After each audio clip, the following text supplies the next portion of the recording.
والله الحمد لله، بس المستوى الصراحة مو المطلوب اللي احنا جايين عشان.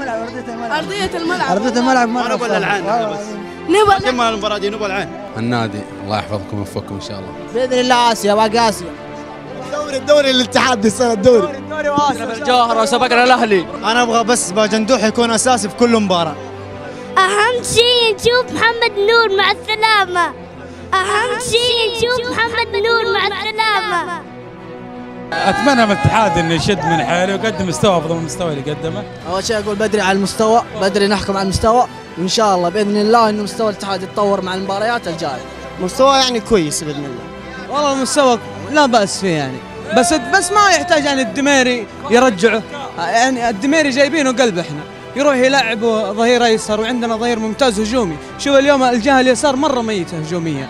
والله مستوى لا بأس به، ماشي حاله، مو قد كذا والله. ألف مبروك لنادي الاتحاد، هذا نادي آسيا بإذن الله السنة دي كأس آسيا بإذن الواحد الأحد بإذن الله. اليوم المدرب لعب تشكيله دفاعيه، اول شيء ما نزل لا محمد قاسم ولا ما خلى القميزي يتحرك عن طريق لعب، يعني ما لعب اطراف، كله لعب من العمق. قرور نبغاه يفكر بالآسيوية، ترى الدوري لسه بداية، يبغى يفكر بالآسيوية. التخطيط اللي خططه اليوم صراحة مرة. الاتحاد كويس كان ولا لا؟ نوعا ما. والله مو زعلان، بس الاتحاد شو كان ممكن يكون احسن من كذا يعني اليوم يعني. بس انه ما احس انه ما راح يمشي في الدوري كثير يطول، لانه تحس انه تعبان شويه. والله مستوى سيء مرة، يعني هذا مو فريق يعني الدوري، فريق ما راح يعطيك للدوري كامل. المستوى هذا والله ما نجيبه، حيطلعنا حنطلع من العين. الاتحاد ما يحتاج خلاص، بس يعني يبغى لهم بس شوي انسجام. مو مقصرين الحمد لله اليوم كبداية في الدوري، احنا يهمنا 3 نقاط. والله الاتحاد اليوم مستوى يعني مش المطلوب، يعني كان ممكن يكون افضل من كذا، في فرص كثير ضاعت علينا، كان اشياء كثيره كان ممكن، كان يبغى شويه تكتيك، لكن ان شاء الله مع الجانب الجديد هذا حيكون احسن. أثر عليه الملعب؟ لا ما اعتقد، الجمهور عاد هذا القمه، الجمهور هذا هو النجم اليوم.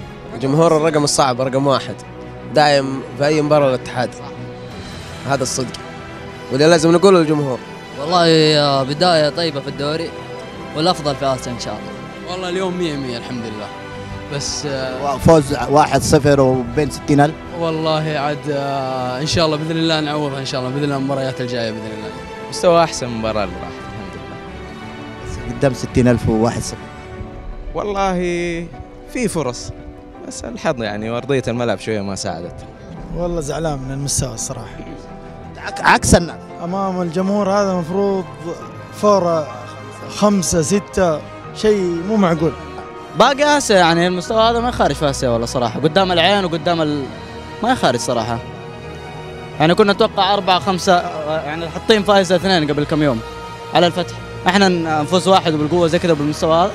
الهجوم لازم يتعدل، بهذا الهجوم ما نقدر ننافس على آسيا صراحة. أكيد.